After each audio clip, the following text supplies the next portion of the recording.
All right, we back with episode 3. Dr. Hodges, Coach Vance, myself, and just gonna recap on episode 1, episode 2. Doc, we talked about in episode 1 GLP-1s, the benefits of them, things of that nature, and how they work and what Right, they meant for. right, Episode 2, we kind of came back and talked about some of the side effects that may happen that some people may be a little weary of, right. and that type of thing. So today, we constantly getting a lot of feedback and emails and calls about different things that the audience people want to hear about. Right. And so one of the things that I got this week in my email was, um, talk about some of the people that have already started the weight loss medication and some of the results they have gotten. They want to know about some, I guess, real life type of patients that have been on it, the results they gotten, how do they feel, that type of stuff. So we're gonna dive into it, and I Mm-hmm. want you to kind of talk about that because you deal with it on a daily basis and everything. Right. Patients coming in. So talk to us about some of the patients you have and the Mm-hmm. results they've gotten, or if they've had any side effects, maybe even that type of deal like that. So when it comes to counseling my patients on weight loss, I've think I told you in episode 1 that I've been doing that for really 25 years, um, and up until 2020, essentially, you know, the two weight loss medications I used primarily were phentermine and metformin. And Right. metformin is a diabetic drug, and it's not really, you know, using it for weight loss is an off label use. Right. And phentermine it's a stimulant, so it definitely it works. And then there's some variants of phentermine. Like there's a phentermine and bupropion, which is an antidepressant medication that's mixed. Qsimia is the name of it, and that has been out for weight loss for a while. But most of these medications have not been they're not covered by your insurance. Right. So, but phentermine, the good thing about phentermine is it's cheap, it's inexpensive, so a patient can get a 30-day supply for generally less than $30 at Walgreens. Um, so it's not one that is hard to access. Now, there's contraindications that come along with it, like high blood pressure. We don't want to put patients on it if they have high blood pressure. And then some patients, can't tolerate stimulants, give them the dry mouth, the palpitations, and it interrupts their sleep. When you put the patient on phentermine, you generally tell them take it early in the morning, Right. because if you take it later in the day, then many of them will say, well, I took it, but after the third day, I couldn't sleep, so I stopped taking it. So they give you a lot of different reasons. Then the GLP-1s, they've been used, or they've been out for almost 10 years, really. But the GLP-1 that was approved for weight loss was a daily injection. So, and the cost again was cost prohibitive. Many insurances didn't cover it, and most patients don't want to give themselves an injection every day. Right. So um, that's what made that one, or the barrier to use and access, more difficult. So when they came out with Ozempic initially, um, and then Wegovy, which is the semaglutide rebranded as a weight loss drug, So it's Ozempic rebranded, and then they came out with Mounjaro, which is tirzepatide, which is a GLP-1 GIP, a dual agonist, dual, yeah. And then they came out with Zepbound, which is a rebranded version of Mounjaro for weight loss. When they came out with those drugs, now we're talking about medications that only have to be taken once a week, highly effective. Now the side effect profile, which we discussed last week, the GI intolerance and things like that, that are generally dose dependent, but they changed the game. Right. They have truly been game changers when it came to weight loss, and patients seeing. I mean, you're talking about patients. I got several patients that were well over 300 pounds that lost close to 100 pounds on these medications. So. Yeah, let's talk about that. What type of time frame do you generally see? And I know it varies from patient to patient, from dose to dose, the amount. But just in general, what type of time, so our audience will kind of get an idea and a feel of how effective the medication is. What kind of time frame from the day one or week one start of a medication, even at the lowest dose to the highest dose, that you saw the weight drop with clients in terms of that? So in other words, if they started, week one, did they lose 5 pounds after the first week or 20 pounds?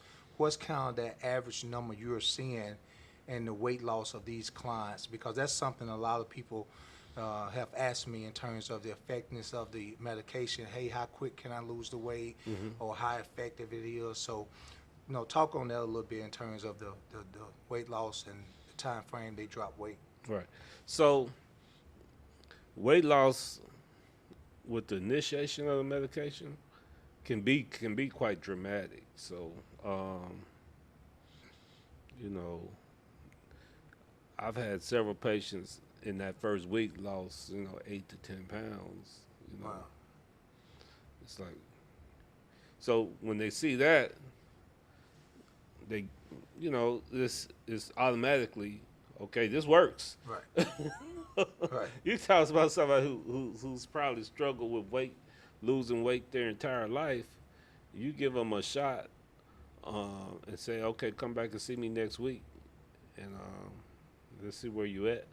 And they come in, and let's say they're 280 pounds, and they come back, now they're 272. They lost 8 pounds in 1 week. What? Right. Whoa,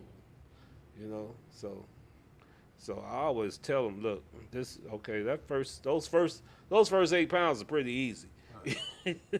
That's a little bit of water, because not only are you not eating as much, you're probably not drinking as much either. Right. So it's a little water, but there's some real weight loss inside of those 8 pounds. So, generally maybe that next week, if I see them back that second week, they may have only lost 2 or 3 pounds. Okay.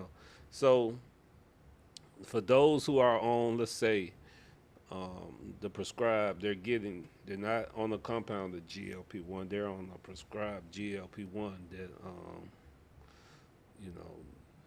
that their insurance is paying for. Those are 4-week intervals. Right. So, we'll start them, let's say, with Zepbound, which is the tirzepatide. You start them at 2.5 milligrams.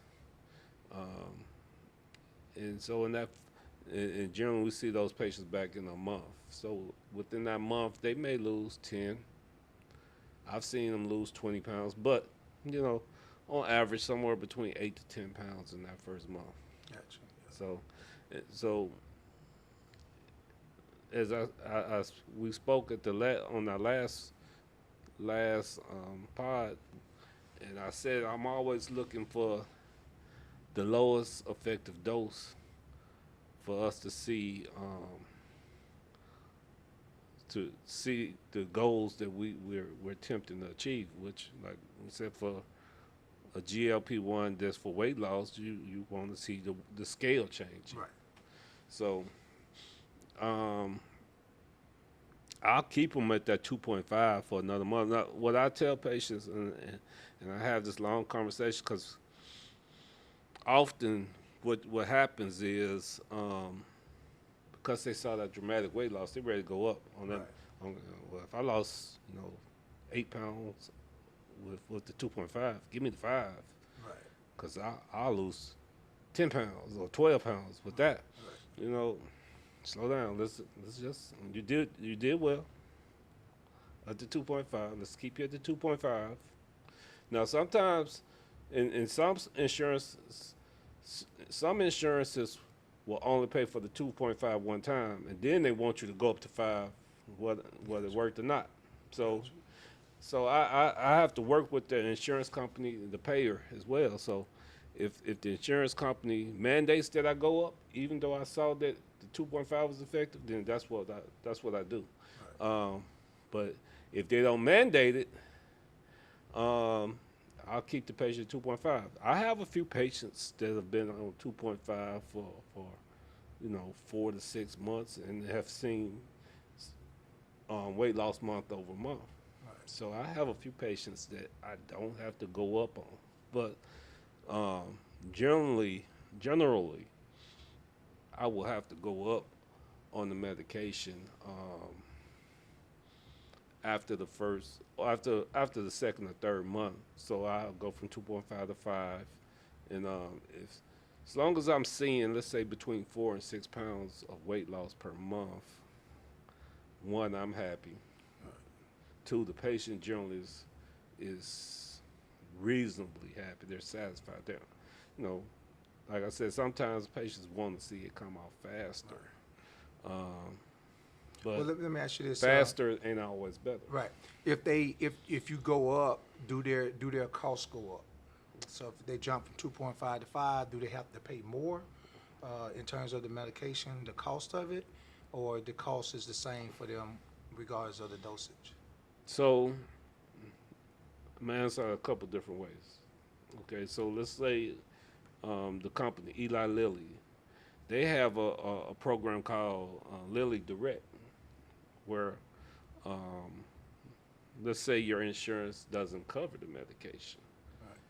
You can buy it directly from the pharmacy. You can have your doctor put in a prescription through Lilly Direct, and I think for the 2.5 milligram dose is $349 for the first month, and then I think then you go to the 5 milligram dose, and that might be a little bit more, and it tops out. They have just recently added all the way up to 15, because they went 2.5, because the doses just go 2.5, 5, 7.5, 10, 12.5, 15. 15 is maximum dose recommended at this point in time by the company. So they have recently added the 12.5 and the 15. Those, the 12.5 and 15, the highest doses of Zepbound for uninsured patient or somebody whose insurance won't pick it up is $500 a month. Wow. Now, plus your physician's office visit fee, because for me, I see my weight loss patients back monthly because I want to track them. I want to hold them accountable and see that they're losing the weight. And if they're not, that's when okay, you didn't lose any weight this month. What you do different, or especially if they're at the higher doses. Now, if they're at the lower doses, we can always up the dose and generally get a response. But if they're at their higher doses, then that's when we have to really get into, okay, how are you eating? Are you exercising? Are you weight training? Are you doing those other things that need to be done? How are you sleeping? Right. You know, because sleep is important as well. Right. You know, if you're not sleeping, that increases your cortisol levels. Cortisol um, is a hormone that you know makes it hard for you to lose weight. So, Right. so you have to examine all aspects of their lifestyle. Do you drink? How much are you drinking? Right. You know, alcohol um, inhibits weight loss or prevents weight loss Right. for a variety of reasons as well. And generally, if you're drinking, you're not exercising or you're not exercising much. You know, for whatever reason, maybe you don't feel like it.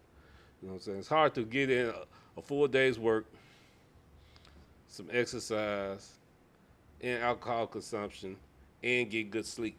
You know? You Yeah. can't. You know, Some gonna lose out. something's gonna pay the price. Yeah, Something's gonna have to pay the Yeah. price. You know, so it's hard to get in all of that. So, you may drink, but if you drink, you're probably not going to work out. Right. You know, so.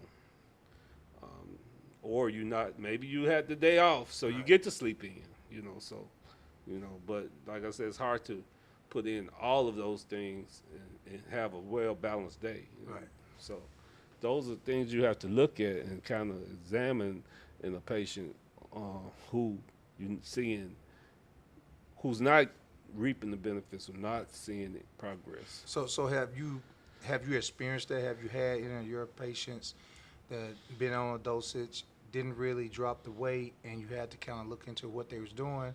And if so, what was it that they was doing that may have prevented them from dropping the weight that you guys may have did differently to drop the weight? Or it may not even be a case that you had like that, but just for our audience so we can, give them a clearer picture that there may be some situation where people take the supplement and don't drop the weight and that type of deal. You said have doing you, everything right. right. So have you experienced that with your patients in terms of them not dropping the weight like they supposed to? There's always a few patients that are a little bit more resistant to weight loss than others. And sometimes for that patient, it may take more than one medication Okay. to lose weight. So, you may have to add phentermine along with the GLP-1.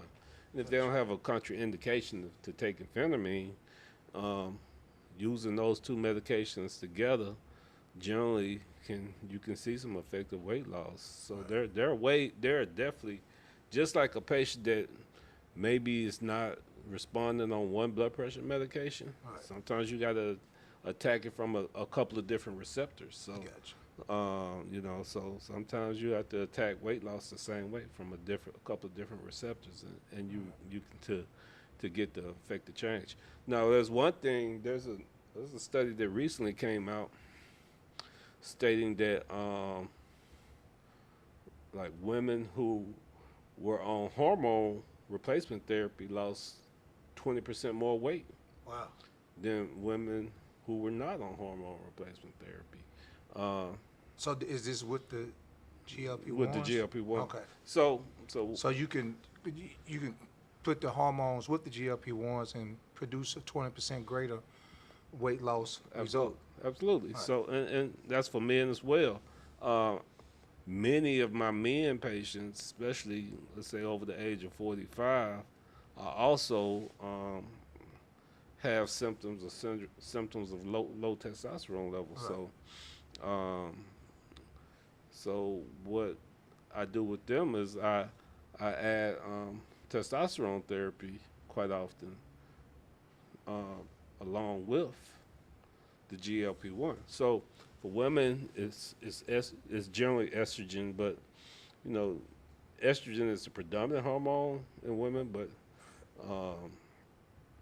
sometimes we use just a very small amount of testosterone,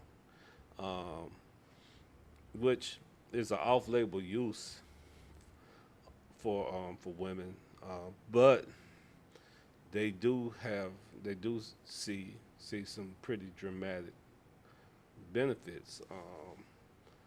If a woman is suffering from, let's say, low libido, low sex drive, they can have some significant improvements in libido, sex drive, and also they see some weight loss when you add hormone replacement therapy along with the GLP-1. So, So when we started talking about, like we did on the last episode, we talked about, some of the risks versus rewards, and we talked about how the weight loss supplement is very effective. Do you see this going away? Like, in the past, 20, 30 years in the fitness industry, we have had supplements that come out, weight loss supplements. And everybody will jump on the bandwagon, this weight loss supplement, they'll take it, and then they'll kind of die out. And then there'll be another weight loss supplement come on the market, it'll kind of die out. And I know most of these things I'm referring to is like over-the-counter type stuff. But we have seen that in the fitness industry, how a supplement can be popular for weight loss, and then it kind of dies down, then another supplement. Do you see this going in that direction at some point? oh, absolutely not. So this has become a $1 billion industry, and the two companies that are leading the way right now are Novo Nordisk, which is the maker of Ozempic and Wegovy, and Eli Lilly, which is the maker of Zepbound and Mounjaro. They both have drugs in the pipeline that are coming. Novo Nordisk is getting ready to come out with an oral semaglutide. They already have one. Let's go back again. They already have an oral semaglutide. It's called Rybelsus.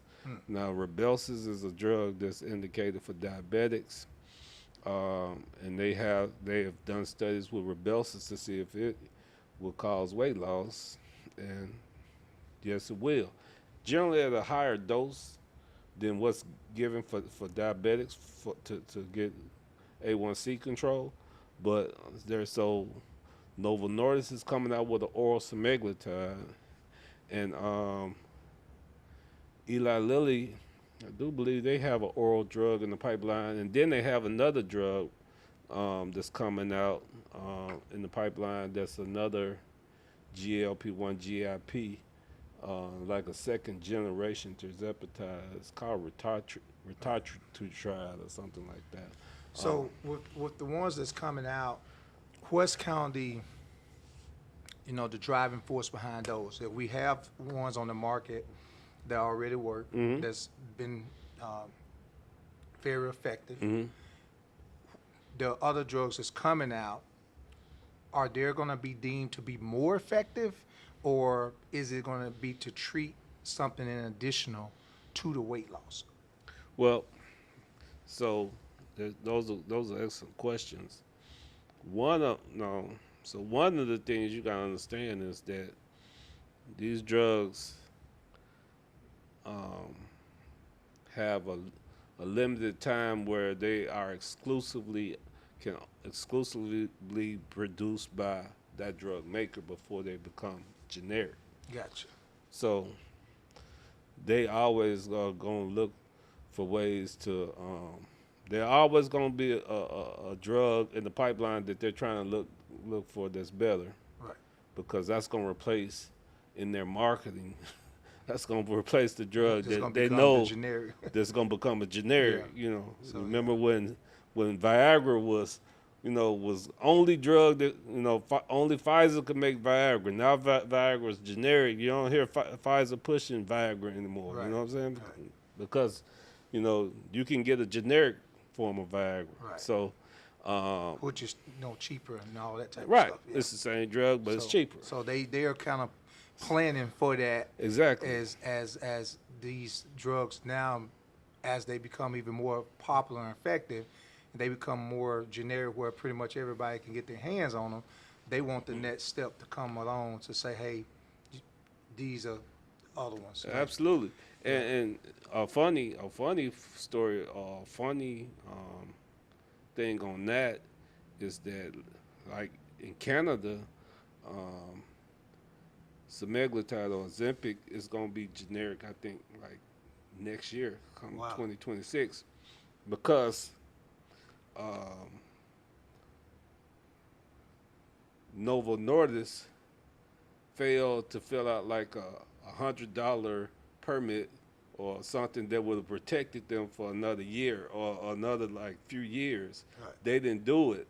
So because they didn't do it, they lost their exclusive patent on it in Canada. So they got companies lining up to make generic Ozempic and sell it in Canada come, I think, 2026 or 2027. So we probably see people going there or finding a way to get their medication Definitely. from Canada.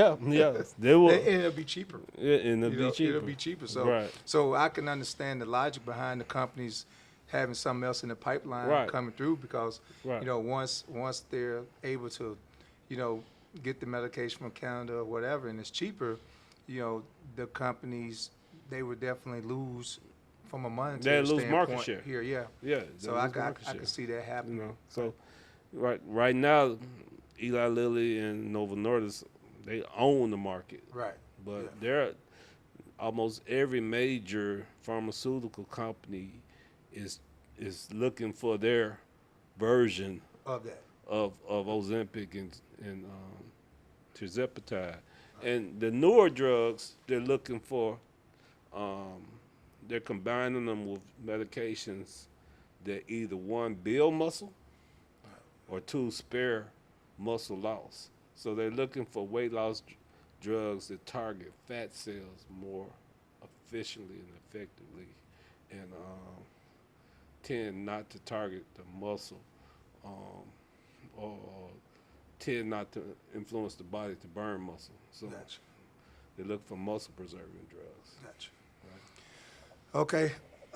We're going to do a recap. We're going to come to the close of episode 3. Just to kind of give you a recap, if you want to go back and look at our YouTube pages and see what we talked about in episode 1. We talked about the effectiveness of GLP-1s, some of the benefits of taking it. Episode 2, we kind of dived into some of the side effects of it that may have some people a little weary about taking it. Is it safe and those type of things? So we talked on that a little bit in episode 2, along with combining a workout strength training program with the supplement. And today we talked about mostly clients that Doc have seen in his practice that have been on the supplement and the results they've gotten in terms of the weight loss. 8 pounds. I think Doc said maybe 8 to 10 pounds a month on average of weight loss. Some have lost more than that, and there may be some that don't lose as much. So we're going to continue this, but if you have topics and things that you want us to discuss, questions, please continue to email us, KareemVanceFitness.com, KareemVanceFitness@gmail.com. And Doc is going to give you his information as well. But just let us know what you would like to hear on the podcast, and we'll discuss that. And at the end of the day, we're trying to provide you great information to improve your overall wellness, your health and wellness, and things that can come from people that have the experience in the industry, the health and wellness industry, the medical industry, that can help you live a better longevity life, healthier life, and things of that nature. So make sure you hit us up, hit the like button at the bottom, let us know what you think, and look forward to episode 4 coming in about a week. Doc, you'll give them your information on how they can reach you, get in touch with you, and things of that nature. Well, you can find me on YouTube at Southwind Gynecology and Wellness. You can find me on TikTok and Instagram as well. I think Southwind Gyne is what we use there. And you can call the office 901-347-3775. We're at 4730 Riverdale Road, Suite 6, right next to the State Farm. So, Right. all right. All right, that's going to wrap it up for us today. Look forward to next week's episode and bring you more meaningful information to help you on your wellness journey.